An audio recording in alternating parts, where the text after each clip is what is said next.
তো আমি যাচ্ছি এখন কার্তিক পুজো। তো কার্তিক মাসে আমাদের এখানে কার্তিক লড়াই হয়। তো অনেক বড় বড় শিব বানানো হয়, অনেক রকমের ঠাকুর করে, অনেক অনেক ঠাকুর তৈরি করে এখানে, দেখতে খুব সুন্দর লাগে। তো এটা বেলডাঙার ঐতিহাসিক কার্তিক লড়াই। এটা কিছু কিছু জায়গায় অনেক নতুন নতুন ঠাকুর তৈরি করেছে। তো আমি বাড়ির কাছের কিছু ঠাকুরগুলো যেগুলো দেখেছিলাম সেগুলো আপনাদের সামনে আমি তুলে ধরছি। সেসব প্রতিমাগুলো আপনাদের আমি দেখাচ্ছি। তো দেখো আমার বোন দাঁড়িয়ে আছে, দেখো আমাদের ভৈরব বাবা কত বড় হয়েছে। তো এটা ছিল গণেশ ঠাকুর, আমাদের গণপতি বাপ্পা।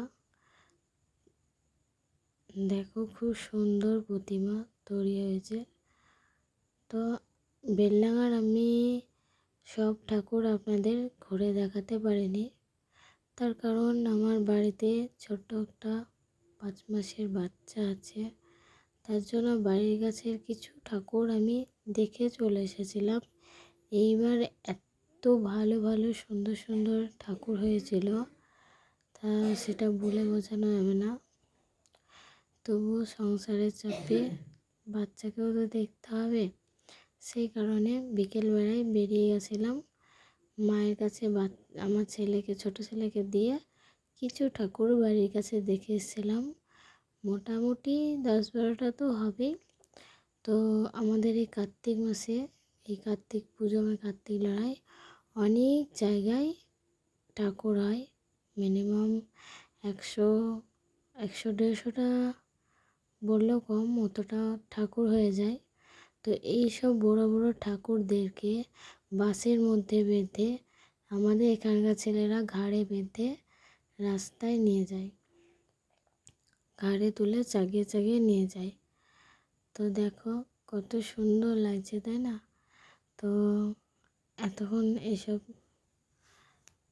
আপনারা অবশ্যই যারা জানেন না, বেলডাঙাতে এসে কার্তিক লড়াই যদি দেখেন, দেখবেন কতটা মজা হয়।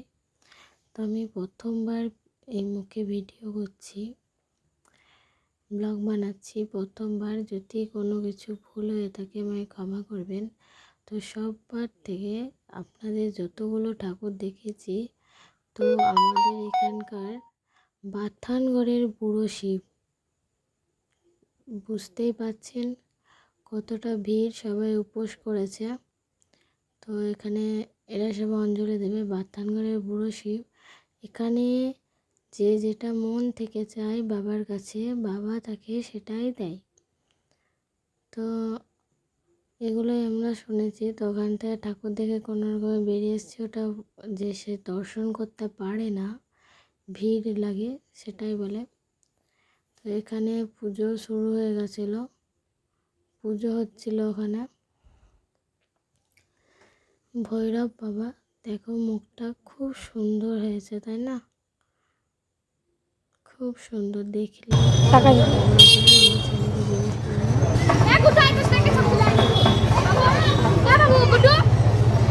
ঠাকুর কেমন হয়েছে? ভালো।